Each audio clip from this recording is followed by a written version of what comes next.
दिल्ली में नीट परीक्षा लीक के मामले में 20 जुलाई को दिल्ली में सीजेपी द्वारा जंतर मंतर से संसद तक एक मार्च निकाला गया, जिसमें लाखों लोग शामिल हुए।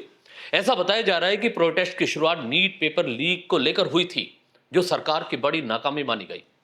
पेपर लीक की वजह से 22 से ज्यादा बच्चों ने अपनी जान गंवा दी। स्वाभाविक है, यह कोई मामूली हादसा नहीं था। छात्रों का गुस्सा वाजिब था।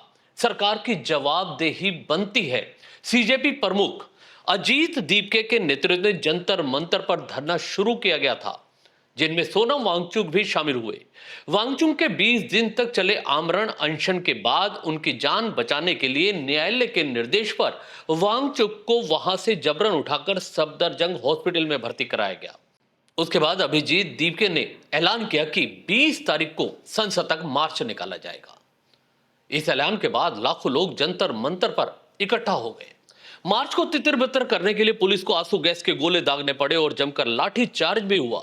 इसमें कई पुलिस कर्मियों को भी चोटें आई और काफी संख्या में छात्र भी घायल हुए।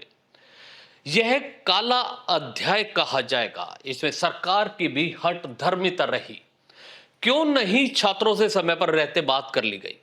उनकी मांग थी शिक्षा मंत्री को हटाया जाए, हटा देना चाहिए था, बल्कि नैतिकता के नाते आगे आकर स्वयं धर्मेंद्र प्रधान को माफी मांगते हुए इस्तीफा देना चाहिए था।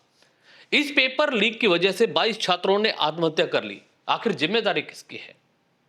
लेकिन छात्रों को भी थोड़ा संयम बरतना चाहिए था। आपको यह भी ध्यान रखना चाहिए था कि आपके मंच की आड़ में बहुत सारे राजनीतिक दल अपना हित साध रहे हैं। आपको उससे बचना चाहिए था। भले ही आपको उनके शामिल होने से मजबूती मिल रही हो, लेकिन देश पहले है। इसे नेपाल या बांग्लादेश मत बनाइए। जबकि कुछ लोगों का एजेंडा यही है। जिन लोगों की मोदी सरकार के आगे नहीं चल पाई, राजनीतिक रूप से इंडिया गठबंधन भी फेल हो गया। अब किसी भी तरह साम दाम दंड भेद, बस मोदी सरकार को हटाना ही उनका मकसद रह गया है। इसी मन से आवाज भी उठती है कि धारा 370 को हटाना है। इसी मन से राकेश टिकैत अपना एजेंडा पेश करते हैं, तो केजरीवाल हो या संजय सिंह, सभी अपने अपने हित साधने में वहां पहुंचे। दरअसल अगर नीट पेपर की बात होती तो नीट संस्था के मुखिया का इस्तीफा भी मांगा जाता, लेकिन धर्मेंद्र का इस्तीफा मांगा जाना सीधा सीधा सरकार पर हमला था। मोदी सरकार की हठ धर्मिता ने खुद इन्हें एक मौका दे दिया है।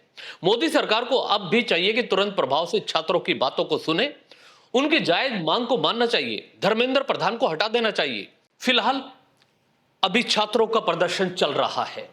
आज दूसरे दिन भी वहां पर छात्र इकट्ठा हो चुके हैं। फिर ऐसी तनाव की स्थितियां बन सकती हैं। उससे पहले सरकार को चाहिए कि उनकी मांगों पर विचार करे और तुरंत प्रभाव से आगे बढ़कर इसमें छात्र हित में फैसला लेना चाहिए।